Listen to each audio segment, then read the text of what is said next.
ನಮ್ಮ ಶಿವಕುಮಾರ್ ಪ್ರಯತ್ನ ಪಟ್ಟು ವಾಹನ ಪತ್ತೆ ಮಾಡಿದ್ದಾರೆ. ಅವ್ರಿಗೆಲ್ಲ ರೀತಿ ಸವಲತ್ತು ಈಗ ಸಿಗುತ್ತೆ. ಓಮಿನಿ ವ್ಯಾನ್ ಒಂದು ತರಕಾರಿ ಬಾಬಾ ಸಾಹೇಬ್ ಅಂಬೇಡ್ಕರ್ ಅವರ ಪುತ್ಥಳಿ ಪಟ್ಟಣದಲ್ಲಿ ನಿರ್ಮಾಣ ಮಾಡಲು ಜಾಗ ನಿಗದಿ ಮಾಡುವಂತೆ ಕರ್ನಾಟಕ ದಲಿತ ಸಂಘರ್ಷ ಸಮಿತಿ ಎಂ ಗುರುಮೂರ್ತಿ ಶಿವಮೊಗ್ಗ ಅವರ ನೇತೃತ್ವದ ತಂಡ ದಲಿತ ಕುಂದುಕೊರತೆ ಸಭೆಯಲ್ಲಿ ತಾಲೂಕು ಸಂಚಾಲಕ ಮಾರಶೆಟ್ಟಿಹಳ್ಳಿ ಬಸವರಾಜು ಆಗ್ರಹಿಸಿದರು.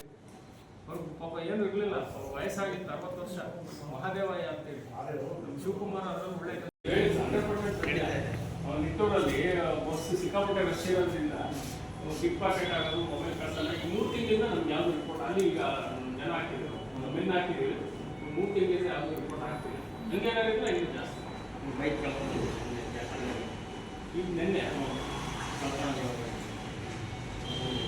ಗುಬ್ಬಿ ಪಟ್ಟಣದ ಆರಕ್ಷಕ ವೃತ್ತಿ ನಿರೀಕ್ಷಕರಾದ ರಾಘವೇಂದ್ರ ಅವರು ತಮ್ಮ ಕಚೇರಿಯಲ್ಲಿ ದಲಿತರ ಕುಂದುಕೊರತೆ ಸಭೆಯನ್ನ ಆಯೋಜನೆ ಮಾಡಿದ್ದು, ಈ ಸಭೆಯಲ್ಲಿ ಬಾಬಾ ಸಾಹೇಬ್ ಅಂಬೇಡ್ಕರ್ ಅವರ ಪುತ್ಥಳಿಯನ್ನ ಪಟ್ಟಣದಲ್ಲಿ ನಿರ್ಮಿಸಲು ಜಾಗ ಗುರುತಿಸಿ ಕೊಡುವಂತೆ ಆಗ್ರಹಿಸಿದರು. ತದನಂತರ ಪೊಲೀಸ್ ಠಾಣೆಗಳಿಗೆ ದಲಿತರು ದೂರು ಹೊತ್ತು ಬಂದ ಸಂದರ್ಭದಲ್ಲಿ ಏಕಾಏಕಿಯಾಗಿ ಎಫ್ಐಆರ್ ಅಥವಾ ಎನ್ಸಿ ಮಾಡುವುದನ್ನ ತಪ್ಪಿಸಿ 2 ವ್ಯಕ್ತಿಗಳನ್ನ ಸಮಾಗಮ ಚರ್ಚಿಸಿ ಎಂದರು.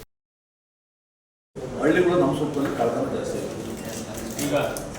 ಈಗ ಮೊನ್ನೆ ನಾವು ಮನೆ ಹತ್ರನೇ ಬಂದರೆ ಗುತ್ತಿಗೆದಾರರಿಗೆ ಯಾರು ಹೊರ ರಾಜ್ಯದ ಕಾರ್ಮಿಕರು ಕರ್ತವ್ಯ ನಿರ್ವಹಿಸ್ತಾ ಇದ್ದಾರೆ, ಕೆಲಸ ಮಾಡ್ತಿದ್ದಾರೆ, ಒಂದು ಆಧಾರ್ ಕಾರ್ಡಿಂದ ಮೊಬೈಲ್ ನಂಬರ್ ಎಲ್ಲ ದಾಖಲಾತಿಗಳನ್ನ ಅಲ್ಲಿ 2 ಅಥವಾ 5 ದಿವಸ ಟರ್ನಿಂಗ್ ಇದೆ.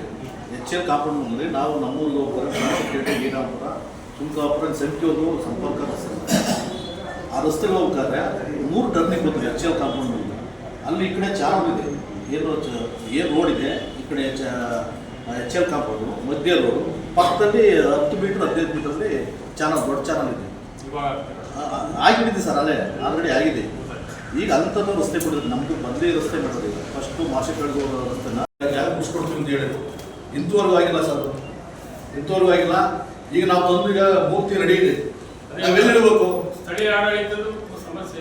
ನಾವು ಬಂದಾಗ ಆಮೇಲೆ ಪೊಲೀಸ್ ಇಲಾಖೆ ಅದೇ ಸರ್, ನಾವೇನು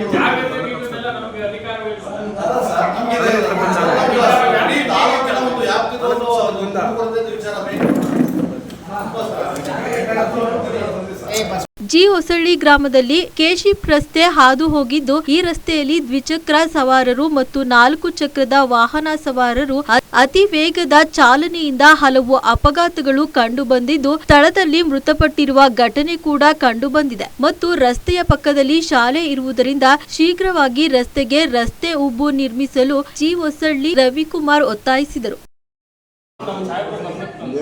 ಜಿಲ್ಲಾ ರಸ್ತೆ ಸುರಕ್ಷತಾ ಸಮಿತಿಯು ಡಿಸಿಗಳ ಮಧ್ಯಸ್ಥಿಕೆಯಲ್ಲಿ ಸಭೆ ಇರುತ್ತೆ. ಆ ಸಭೆಯಲ್ಲಿ ಅಲ್ಲಿ ಶಾಲೆ ಮನೆ ಇರೋದ್ರಿಂದ ಮಕ್ಕಳು ಶಾಲೆಗೆ ಹೋಗ್ಬೇಕಂದ್ರೆ ತುಂಬಾ ಪೋಷಕರು ತುಂಬಾ ಬೆಳಗ್ಗೆ ಸಂಜೆ 2 ಟೈಮ್ ಒಬ್ಬರು ಕರ್ಕೊಂಡು ಬಿಡಬೇಕು, ಕರ್ಕೊಂಡು ಹೋಗ್ಬೇಕು. ಅವ್ರ ಕೆಲಸ ಬರ್ಬೇಕಾಯ್ತು. ಈಗ ಎಕ್ಸಾಮ್ ಎಲ್ಲ ಆದ ನಂತರ ಈ ಮಂದಿ ಎಲ್ಲ SSLC ಕ್ಲೋಸ್ ಆಗ್ತವೆ. SSLC ವರೆಗೆ ಸ್ಕೂಲ್ ಬಸ್ಗಳು ಅಡ್ಡಾಡೋದು ಆಗ್ತಿರ್ತವೆ. ಸ್ವಲ್ಪ ನೀವು ತುಂಬಾ ಗಮನ ಕೊಡ್ಬೇಕು ಸರ್. ಮಾಡಿಸ್ತೀವಿ ನಾವು. ಅದು ನಮಗೂ ತೀರಾ ಇದಾಗ್ತಿದೆ. ಆ ಎಕ್ಸೈಜ್ನವ್ರು ಅವ್ರೇನು ಆಫೀಸ್ ಇದೆ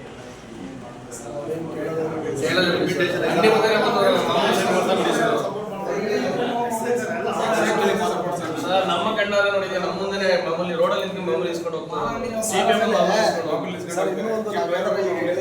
ಬೇಜಾರಾಗ್ಬೋದು. ಈಗ ಟೌನ್ ಇಂದಲೇ ಎಣ್ಣೆ ಅಂಗಡಿಯಿಂದಲೇ ಸರ್ ಬೈಕಲ್ಲಿ ಇಟ್ಕೊಂಡು ಹೋಗ್ತಾರೆ, ಪಬ್ಲಿಕ್ ಅಲ್ಲಿ ಎಣ್ಣೆನ. ಅದು ಇಷ್ಟು ದುಡ್ಡು ಇರ್ತಾವ ಬಾಕ್ಸ್ಗಳು. ನೀವು ಪೊಲೀಸ್ನವರು ನೋಡ್ತಾರೆ, ಸುಮ್ಮನೆ ಹೋಗ್ತಾರೆ ಸರ್. ನಾವು ಎಷ್ಟೋ ಸರಿ ಅವೆಲ್ಲ ನೋಡ್ತೀವಿ. ನಾವೇನಾರ ಹೇಳಕ್ ಬಂದ್ರೆ ಈ ಸಂದರ್ಭದಲ್ಲಿ ಚೇಳೂರು ಪಿಎಸ್ಐ ನಾಗರಾಜು, ಸಿಎಸ್ಪುರ ಪಿಎಸ್ಐ ಶಿವಕುಮಾರ್, ಸಿಬ್ಬಂದಿಗಳಾದ ಪೃಥ್ವಿ, ಮಧು ಹಾಗೂ ದಲಿತ ಮುಖಂಡರಾದ ಎನ್ಎನ್ ನಾಗರಾಜು ನಿಟ್ಟೂರು, ರವಿಕುಮಾರ್ ಕಲ್ಲೂರು, ಕಿಟ್ಟದಗುಪ್ಪೆ ನಾಗರಾಜು, ಮಹಾದೇವ್ ಸಿಎಸ್ಪುರ, ಕಡಬ ಶಂಕರ್, ಮಧು ಗುಬ್ಬಿ, ಇರಕಸಂದ್ರ ಗಂಗಣ್ಣ, ಕೃಷ್ಣಪ್ಪ, ಲೋಕೇಶ್ ಮದ್ಲೂರು ಹಾಗೂ ಇನ್ನಿತರರು ಹಾಜರಿದ್ದರು.